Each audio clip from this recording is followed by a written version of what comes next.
What's going on, guys? Wow. Sold out musical. Buddy, one of us is going to have to go home and change. You realize that, right? We look like the before and after of meth. I'm not going to tell you which one you are, because it's going to hurt my feelings. So, no, we're going to have fun tonight, guys. I promise you. We have two awesome performers for you tonight. And that's me. I'm the size of two people. So, I was recently the victim of a carjacking, which was kind of scary. Not in the traditional sense, more in the sense of I let my neighbor borrow my car, and when I got it back, there was a pubic hair on the dashboard. I'm pretty sure he was jacking off in my car. Now that I know that there's two types of carjackings, I would have just much preferred he stole my car. Because that's a tough conversation to have with your neighbor at the mailbox. Like, I know a secret. I don't know what to say to him. Like, do I wait a year and then slip him a note that says, I know where you jacked last summer? Like, I don't know what to do. I'm kind of scared. He's got one up on me. Yeah, I live in kind of a weird neighborhood where all my neighbors are kind of creepers and weirdos, so I fit in. Like, I live in a low-rent apartment complex called Bowles Creek Apartments. Have you guys ever heard of this place in Weed, California? No. Yeah. You have. If you live in Siskiyou County, you have. And if you write for the newspaper, you've definitely, if you've ever written for the police reports, you've written about Bowles Creek Apartments. I like my neighborhood, but when I tell people I live in Bowles Creek, they think, like, this creek has got to be gigantic. They named the entire complex over it. No? Like, horribly misleading name. Like, and I'm guessing because they can't name it what the creek actually looks like. Because, like, ankle-deep puddle with used condoms and broken glass apartments just doesn't have the right ring to it.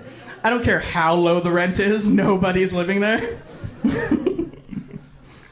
But, like, I tell people I live in Bowles Creek, and they're like, oh, you live in the ghetto.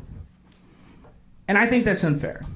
Like, does my neighborhood have ghetto-like symptoms? Yes.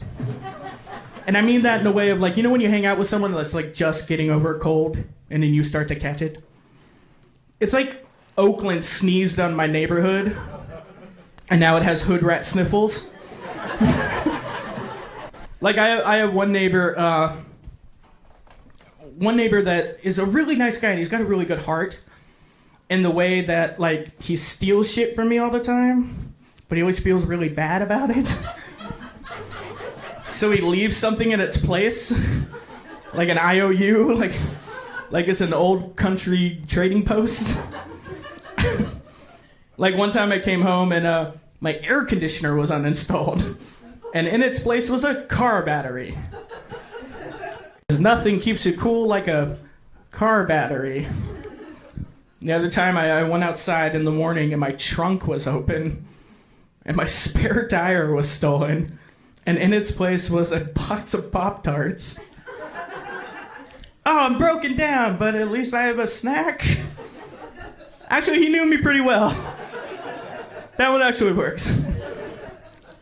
The most recent one, though, is me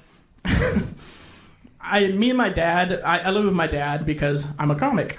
And we both drink stuff out of aluminum cans. I drink soda. He drinks beer because he lives with his son. So, and we amassed this huge collection of cans, like over $200 worth. And I came out to my porch one day and they were all gone. And in their place was a shed door. An entire door, the bolts and the hinges. And so finally, I was like, this is enough. He did not leave Pop-Tarts. I am not okay with this one. So I went to his house and I went to confront him, and he wasn't there. But his girlfriend was, and she was pissed. She was like, how dare you? You're only accusing DeAndre because he's black. And I was like, whoa. I'm only accusing DeAndre because he's the only one missing a shed door. You also live in apartment 6, and there's a giant 6 stenciled on the door. Also, he just tagged me in a post from the recycling center, hashtag getting that free can money.